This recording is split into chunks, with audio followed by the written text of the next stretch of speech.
Ang pulong sa Dios buhi og nagalihok ng gamhanan. Labi pang mahait kaysa espada nga duhay sulab. Ug modulot ngadto sa gitagbuan sa kalagong espiritu, sa mga lutahan o sa mga kauyukan ug mutugkad sa mga hunahuna o katuyuan sa kasing-kasing.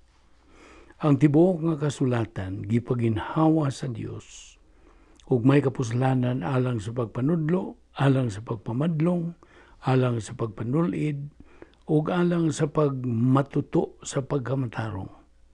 Aron ang tao sa Dios mamahingpit masinangkapan alang sa tanang mayong buluhaton. Paningkamuti pagayo ang imong kaugalingon sa pagpakita sa atubangan sa Dios, ingon nga iyang nahimutan, usa ka pagtatrabaho nga dili kinahanglan magakaulaw, nga sa hustong paagi magapanudlo sa pulong sa kamatuoran. Before we start our Bible study today, gikinahanglan ang atong pagbuhat sa atong adlaw-adlaw nga tulumanon. Sa di pa kita magtuon sa pulong sa Dios, kinahanglan nga limpyuhan nato atong tagsa kakalag, pinagi sa pagsugid sa tanan itong mga salang nahimo niining adlaw. Otherwise, kung dili nato kini isugid, then it will only become a barrier to our study of the Word of God. Na magluop, nagbabag mo sa atong gamiton karon ang prinsipyo sa 1 John 1:9 nga nagkanayon sa in English, if we confess our sins, God is faithful and just to forgive us our sins and to cleanse us from all unrighteousness. Alang kanimo higala nga wala pa'y kaluwasan, tumuo ka kang Ginoong Hesus ug ikaw maluwas mo kanang agda ug ahag sa Dios pinagi siyang pulong. Tumuo ka kang Ginoong Hesus ug ikaw maluwas. Humani mo wata ka na, then makasuod ka na sa plano sa Dios ug magkasalmot na usab ikaw nining atong pagabuhaton. Adlaw-adlaw nga tulumanon nga maong pagpakaon sa atong kalag sa pulong sa Dios. Busa ang Espiritu Santo nga mao'y bugtong magtutudlos kamaturan, magatudlo kanimo sa mga prinsipyo, mga tugon, mga pasidaan, mga kabubuton sa Dios. Busa sa hilo magampo kita, agig pangandam. Let us pray.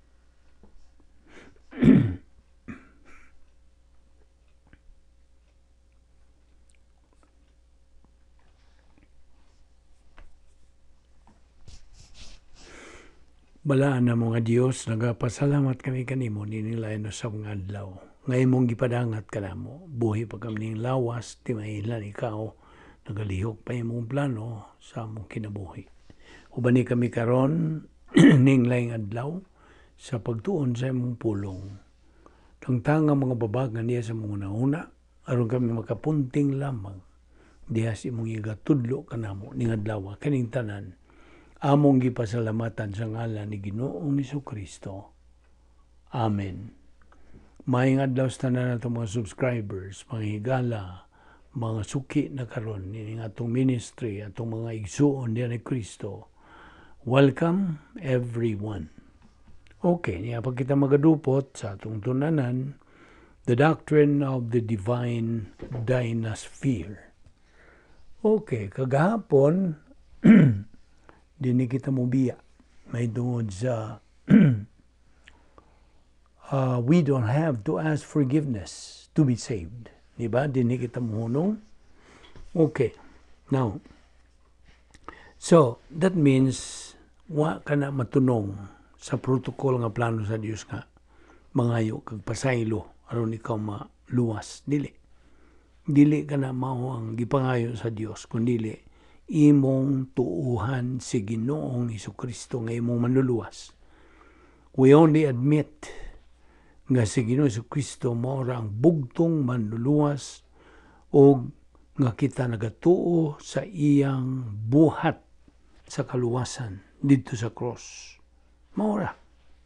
And that is what God is asking from us, members of the human race. Maura. Dili kay mga ikaw pasaylo, nag-uban, magtampok pa silang dughan, pasaylo ako, okay. No, dili na wa na matunong sa protocol nga plano sa Diyos. Ang Diyos, inumdumi, ana siya ay protocol.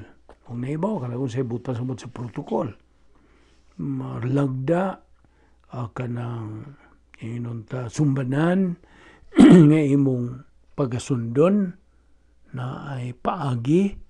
Kini ang mga synonym sa protocol. So God's protocol is just believe in the Lord Jesus Christ and you're going to be saved. Acts 16:31, klaro kayo diya sa pulo sa Dios. Believe on the Lord Jesus Christ and thou shalt be saved. Mawitaw nga, kita nga mga magtutuo na, okay, I'm addressing now to our fellow believers. Sa diha nga kita makasala. We only admit we committed those sins, admit directly to God the Father. Nabito na sa Salmo 51:4 nag-ingon, against you only I have sinned.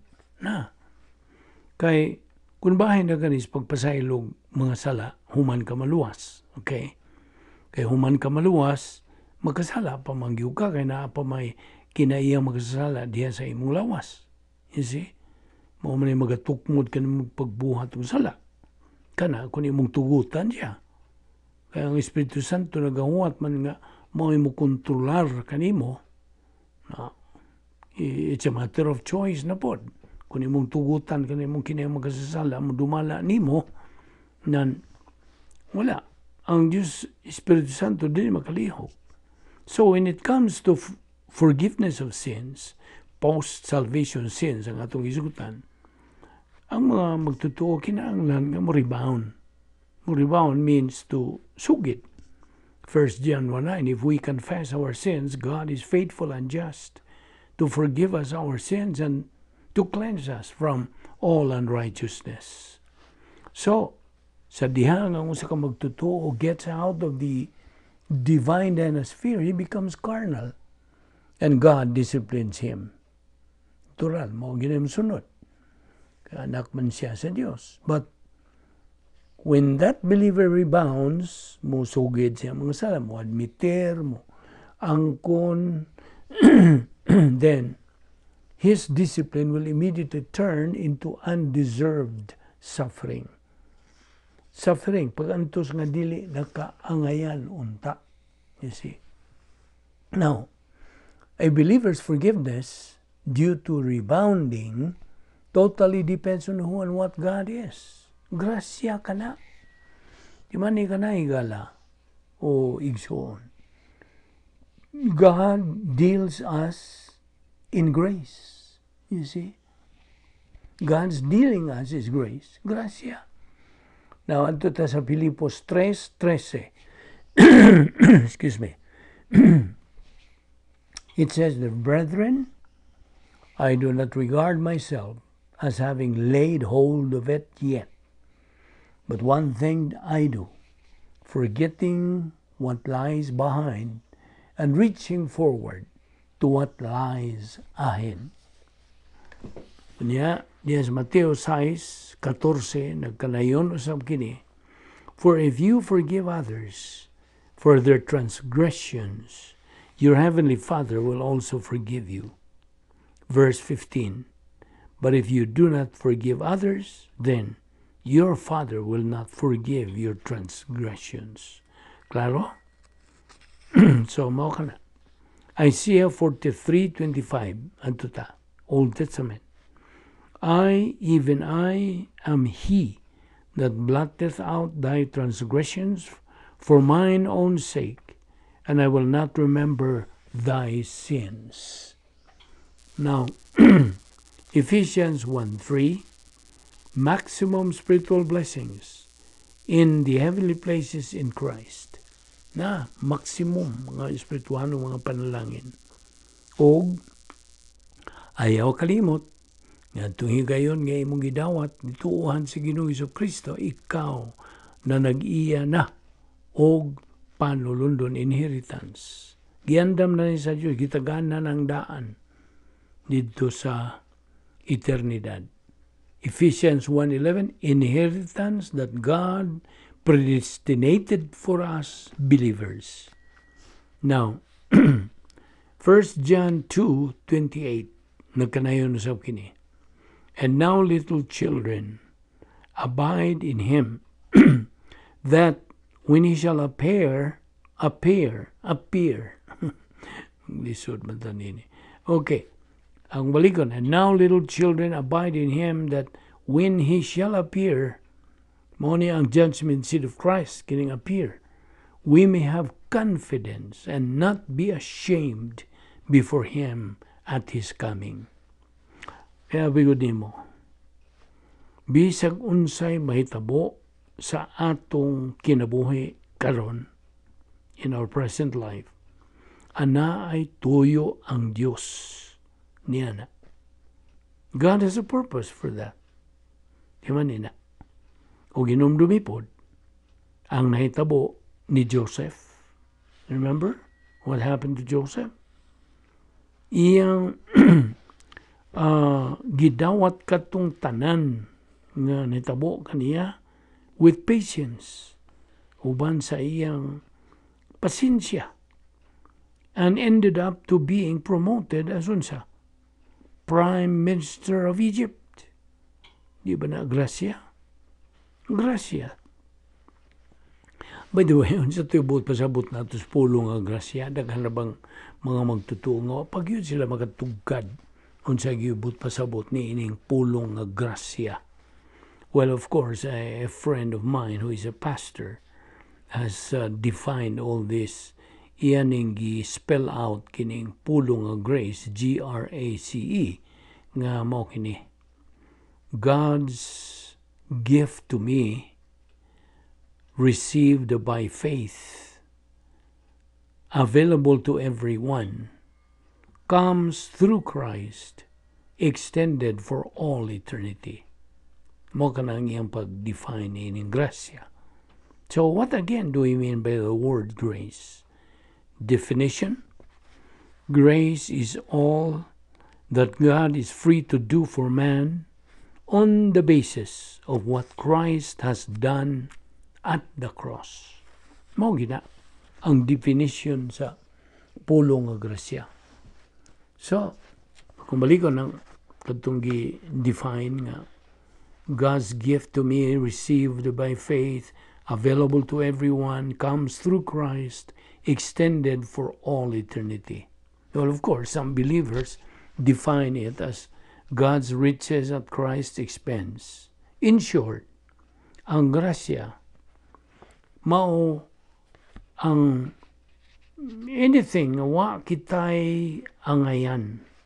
Grace is what we don't deserve, we don't work for, and we do not earn. Or, it is God's undeserved favor to man. Tinuod, dili ngayon ang tao. Undeserved. Nga pabor ngadto sa tao. Grasya ka na. Grasya nga buhi pa kita hangtod ni gayuna. Nagpaminaw kita ni ining atong pagtuon sa pulong sa Dios. It's grace that we are still alive right at this very moment, right? So if someone asks you, why are you still alive? Sabi niyo tubag, tungod kay grasya. It is grace. Because grace is likewise defined as the plan of God. Tinuod ang plano sa Dios. Apil na niya na. Anong grasya. Nga atong gipay mo. Grasya kini atong pagtuon sa pulong sa Dios. Grasya kini dapit nga atong gamit. Ikaman mahimutang. Diha ba sa imong kwarto. Diha ba sa inyong sala. O bisag sa. Bisag to ka sa kagawas. Naminaw ka nini atong pagtuon. See? Grasya. And it's part of the plan of God. Hence, kitang mga magtutuo are still alive right at this moment because ana ay plano ang Dios sa atong kinabuhi. Gusto? Nawalang kanimo nga dili magtutuo nganong buhi ka pa man. Buhi ka pa, paminaw. Buhi ka pa tungod kay ang Dios na ay plano sa imong kinabuhi. Nga ikaw maluwas. Sabtag gina. In fact, ang Dios God dunay 7 ka mga kabubuton nga gipadayag ngadto sa kaliwatan sa tao. God has 7 declared wills for the human race. Muna itong tawag niya as some kind of memory aid as Operation BACGTSP. Unsa man ni? Ang B, born again. Muna nag-una sa gipadayag nga kabubuton sa Dios ngadto sa tao in general ang mga kaliwatan sa tao nga ang mga katawan unta tao pag-usab born again. Sunod, human sila matao pag-usab nga unta sila mabinalaan, sanctified. Sunod, iyang kabubuton declared will that he be controlled by God the Holy Spirit. Unsa ang pag-control sa Espiritu Santo siyang kinabuhi? Pinagi sa unsa sugid siyang tanang mga sala. You see, that's the process, that's the key. Karon ikaw dumalahon sa Espiritu Santo ang imong kinabuhi pinagi sa imong pagsugid sa bisag unsang sala na imong nabuhat. That is C. When you want to sa G, unsa man? It is God's declared will that believers give thanks for everything. Nga mapasalamaton sa bisag unsang butang. Stanan, everything. Kunyang T, kabubuton sa Dios. Iyang gipadayag kini maong kabubuton niya nga ang mga magtotoo mosalig diha sa Dios. You see, that believers trust in the Lord. Proverbs 3, 5, and 6. Trust in the Lord with all your heart and lean not on your own understanding. In all thy ways, acknowledge Him and He shall direct your paths. Nya letter S, unsa man? Declared will sa Dios nga ang mga magtotoo mo antos. Uy, pantuson dita. No, paminaw. Kining pagantusa, kanang bahin is duha. Pagantos nga naa ka na tunong sa kabubuton sa Dios, which is undeserved suffering, o gang ikaduha ang unsa pagantos nga disiplina. Unsa maning pagantos sa nga disiplina? So diha nga ikaw makasala na ay pagantos nga pagpanton na sa Dios nimo, pagpahimatngon kanimo, pagpahigmata kanimo. Yung mo nang magantos ka kanang pagantos sa kanang pagdisiplina nimo. Kasabot ka? So, okay, mo na letra S. Letra P. It is God's declared will. Iyang gipadayag nga kabubuton nga ang tanang mga magtotoo magmabungahon. You see? That all believers be productive. And nasayod ka na in our past lessons that there are 2 kinds of production. Human and divine. Ang human production na buhat nimo mayong binuhatan pinaagi sa unsa? Sa pulong sa tao. You see? Dili ang pulong sa Dios. You're using human viewpoint. Unya, kanang tingaling imong kinabuhat nga maayo, sa tubangan sa tao maayo. You see? Dalaygon. O kanang people appreciate, admire. Apan sa tubangan sa Dios kanang mayong binuhatan, dili madawat sa Dios. Kaya nga naman, tawhanon kay unsa ang tanan nga mga tawhanon nga mga mayong binuhatan mahagbong manlagog pagkadutan. It will only eventually turn into evil. Tanan nga mga mayong binuhatan mga tawhanon dili kay Dios nun. So I hope kini review ramang po ni atong gihisgutan. So imong makita that number one in God's declared will is that all people be born again, be saved na. Kabubuto na sa Dios ng tanan maluwas.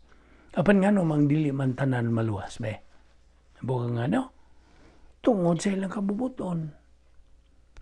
Ang kadtong dili magpaluwas tungod sa ilang pagbuot. Dili sila buot nga maluwas. You see? So, ang tao mo sa impyerno tungod sa iyang kabubuton. May ang gipili. Kaya na may kabubuton ng tao nga hingpit nga pagkagawas nun. You see? Complete freedom. But with that freedom lagi goes responsibility. Ikaw lagi manubang na resulta. So mo na. Ang tao mo sa impyerno tungod sa iyang kabubuton. O ang tao mo sa langit tungod po siyang kabubuton. So, ang balikon nga mo ni nag-una gyud nga gipadayag nga kabubuton sa Dios ang tanang tao maluwas. Now once you get saved, you now are supposed to grow in your spiritual life. Dili kay mohunong ka lang diha. Mayingon ang uban nga sige. Luwas naman ko. Goodbye Ginoo, makita ta sa langit. Di ang munang filosofiya niya. Ang panmando sa Diyos human ka maluwas. Patubuon ka na imong kalag. Grow in grace and in the knowledge of our Lord and Savior Jesus Christ. Unsang bersikulo? 2 Pedro 3:18. Now, diyaw sa 1 Timothy 2:2, for kings and for all that are in authority, that we may lead a quiet and peaceable life in all godliness and honesty. Verse 3, for this is good and acceptable in the sight of God, our Savior. Now, duragod ta sa Colosas 3:14. Naghisgot kini o ingon ini, beyond all these things, put on love, which is the perfect bond of unity. Kining perfect, on love, put on love, kining love din is virtue love. Kining virtue love, by the way, is the advanced spiritual life. It is love that God has provided. Inumdum ka sa bersikulo nag-ingon, we love Him because He first loved us. Now, mawabitaw ng Roma 5:8 nagkanayon usa, but God demonstrates His own love toward us in that while we were yet sinners, Christ died for us. Mo na unlimited atonement. Way limiti nga pagpasaylo. So, therefore, kita mga magtutuo should have rapport. Ano sa maning rapport? Personal, harmonious relationship with God. Maugid ni ang atong ipasinati sa Dios o pagkabuton sa Dios. Now, hinumdumi, nga kita nagaatubang every moment of our life as believers, God's justice, love, and righteousness. Kinigong tulo nga mga kinaiya sa Dios, attributes, justice, love, and righteousness, mao kini ang nagalangkob sa iyang pagkamatarong, His integrity. Mao kana ang Dios. Ug kining maong rapport nga gisgutan, nagasugod niadtong higayon nga imong gituuhan si Ginoong Hesukristo nga imong manluluwas ug magapadayon kini diha sa ikaduhang bahin sa plano sa Dios nga ikaw gitawag believer in time ug mahuman kini kanusa at the terminus phase 3 of God's plan for our life. Sabot, hinumdumi katong tulo ka mga adjustments ang atong pagpasibo, pagpahinuna. Kitang mga sakop sa kaliwatan sa tao, members of the human race, ni ay tulo kamatang sa mga adjustments nga itong himuon. We have to make these adjustments towards God. Satjog, ratjog, matjog. Inomdom ka pa. Kini mga jog din Kay satjog means salvation adjustment to the justice of God. Kita magpahiuyon. We have to adjust to the justice of God. Pinagi sa itong pagdawat sa kaluwasan. That's satjog. Ang ikadua, ratjog. Unsa man rebound, adjustment to the justice of God. Sa diha nga kita makasala, gamit kita sa rebound. 1 John 1:9. Aron ma-adjusted kita nga sa justisya sa Dios. O ang ikatulo nga jog, mao kaning matjog, which means maturity adjustment to the justice of God. So I hope na kuha ni mo na. Now, nga atong gugma nga to sa Dios, personal na atong gugma nga to sa Dios is vertical. Apan ang atong impersonal love nga to sa tao is horizontal. Now, if a believer only has human love, pseudo love ka na. Mini. It originated from self-justification, self-deception, and self-absorption, the three arrogant skills. Nya, kining maong matang sa magtotoo has no virtue love. Wala. Wala siya manag-iya o gitawag na tog virtue love. So, Colossians 3:14 again says, beyond all these things, put on love, which is the perfect bond of unity. Ang love diha is virtue love.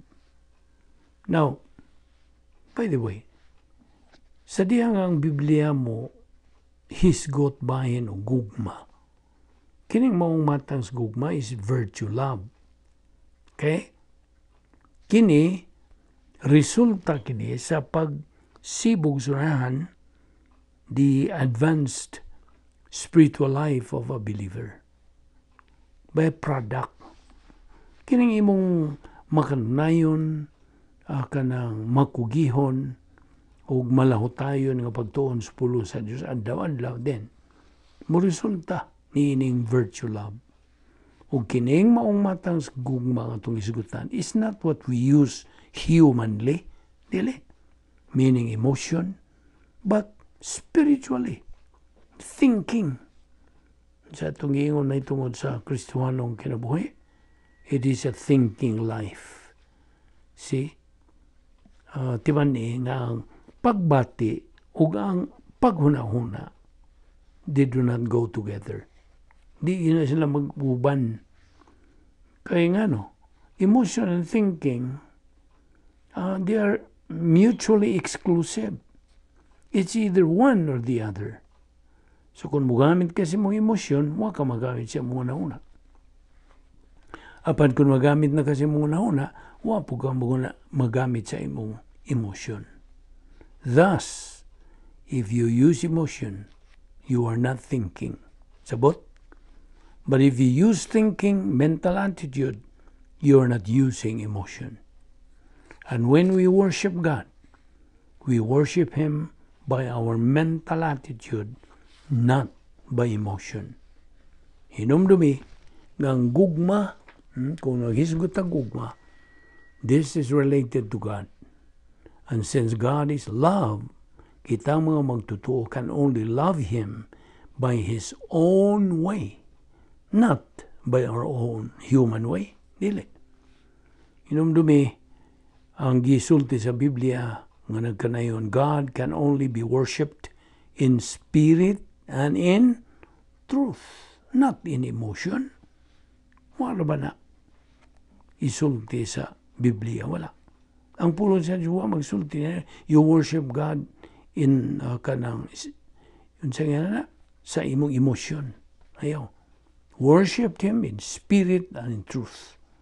In spirit, pinagi sa imong espiritu, tawhanong espiritu nga gihatag sa Espiritu Santo diha kanimo, mao ka sudlanan sa mga napundo na nimong mga kamatuoran. Ug mao kana ang imong kanang magamit sa imong pagsimba sa Dios. You see, worship God through in spirit ug in truth. Kanang truth ang pulong sa Dios. You see, Romans 5:8, God demonstrated His love towards us in that while we were yet sinners, Christ died for us. Dini mo na kita kutob sa atong paghisugot nining mga butanga ato ipadayon ni ugma. Magampo ta.